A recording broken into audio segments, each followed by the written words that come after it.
Vous avez peut-être dû voir un particulier qui paye une facture juste en rapprochant son téléphone d'un TPE. Ou vous avez certainement entendu parler d'un transfert d'argent par téléphone. C'est ce qu'on appelle le paiement mobile. Qu'est-ce que le paiement mobile? À quoi il sert? Comment l'utiliser? On vous explique.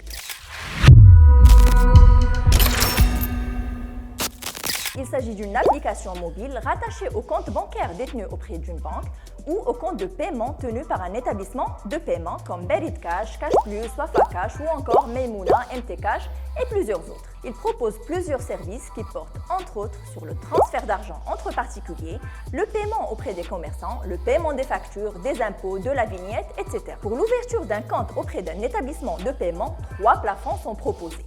200 dirhams, 5000 dirhams et 20 000 dirhams. Pas de grande différence entre eux, si ce n'est la procédure d'ouverture et les documents demandés. Comment marche le paiement auprès d'un commerçant? D'abord, lui-même devra disposer d'un compte M-Wallet. C'est évident. D'ailleurs, les commerçants qui acceptent les M-Wallet affichent le logo Maroc Pay sur leur vitrine. En tout cas, le paiement peut s'effectuer en scannant le QR code relatif au commerçant ou en introduisant le numéro de téléphone de ce commerçant ainsi que le montant à régler. Le paiement peut se faire également par TPE en rapprochant tout simplement son M-Wallet du terminal. 5 services sont proposés gratuitement auprès des banques: la souscription au M-Wallet, la consultation de solde, la recharge en espèces, le paiement des commerçants et la résiliation du M-Wallet. Tous les autres services sont payants et les coûts diffèrent d'un établissement à un autre. Faites le tour avant d'ouvrir votre compte de paiement mobile et comparez les coûts, votre argent et capital.